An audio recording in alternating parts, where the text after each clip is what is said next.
This AI talks to animals. We understood whales. For centuries, the haunting, complex songs of the humpback whale have echoed through the ocean's depths, a profound and beautiful mystery. We recorded them, we analyzed them, we even sent them into the cosmos on the Voyager Golden Record as a testament to Earth's intelligence. But we never, ever understood them. They were the grand opera of an alien civilization, playing on a loop just beyond the curtain of our perception. That is, until the day we pulled back the curtain and discovered the opera was mostly about gossip, complaints about back pain, and a passionate 4,000-year-old debate about the best type of krill. The breakthrough didn't come from a team of grim-faced marine biologists in a sterile lab, but from a rather cheeky piece of artificial intelligence named Melville. Melville was fed every underwater recording ever made.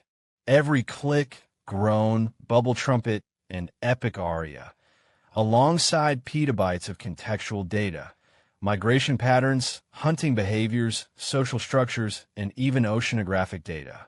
It didn't just look for patterns. It sought context, emotion, and narrative. The day it translated its first complete sentence, the lead programmer, Dr. Ayres Thorne, reportedly spat his coffee all over his console. The sentence, uttered by a 40-ton male humpback known as Echo, was not a poetic reflection on the moon or a sacred creation myth. It was, "For the love of Poseidon, Kevin, will you please stop singing that infernal top 40 hit from 1972? It's been 50 years. Let it go."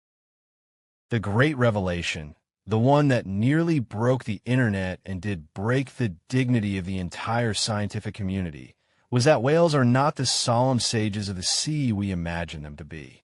They are, to put it bluntly, us. They are suburbanites, office workers, and drama-filled socialites trapped in colossal, blubbery bodies.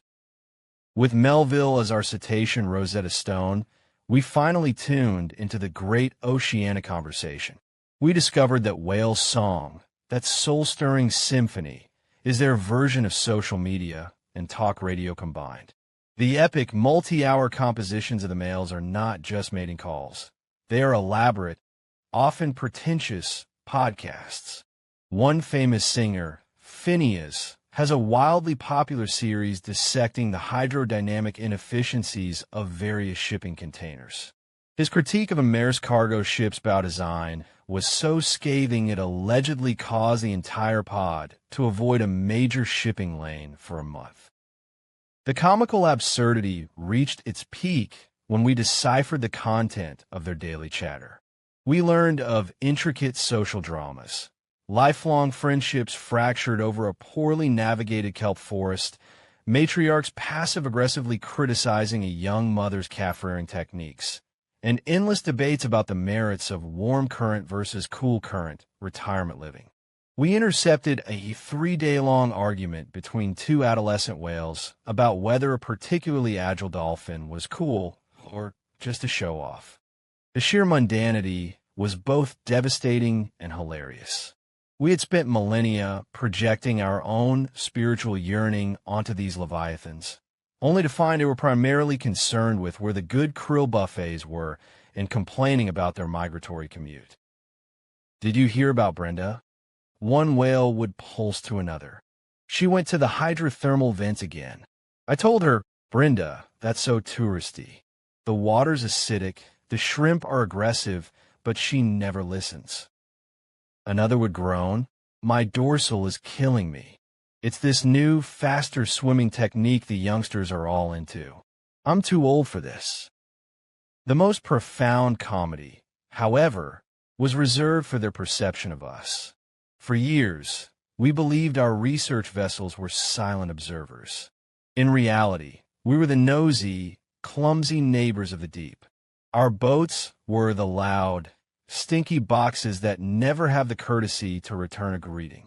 Our sonar pings were considered the ultimate social faux pas, the aquatic equivalent of blaring an air horn in the middle of a library. They had names for us.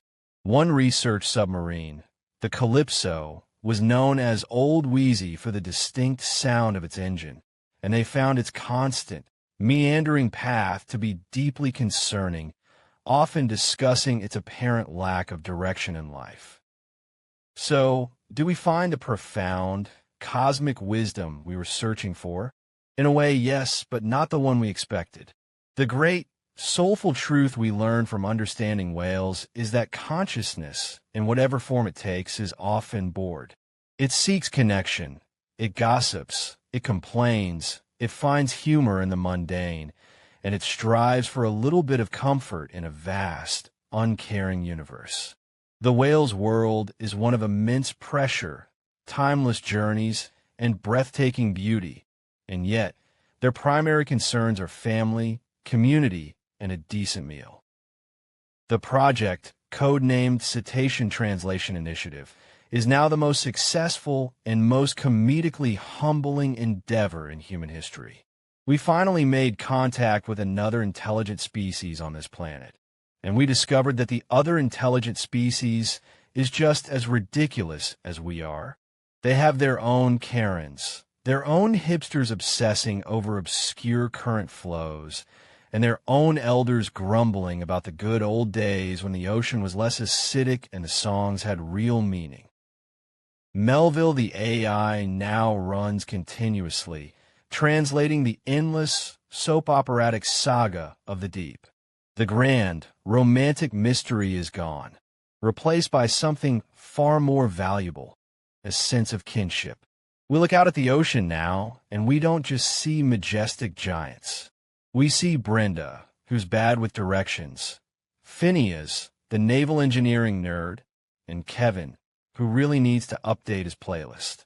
We understood the whales, and in doing so, we finally understood that the universe probably isn't filled with solemn, godlike beings, but with countless forms of life just trying to make it through the day, find a laugh, and connect with someone who understands their particular, peculiar struggle. Even if that struggle is finding the perfect, most private spot in 1,000,000 square miles of open ocean to have a private conversation, away from the prying hydrophones of your own species. If you found this video informative, please like and subscribe. It will really help this channel out. Thank you for watching. Stay tuned for more informative videos coming.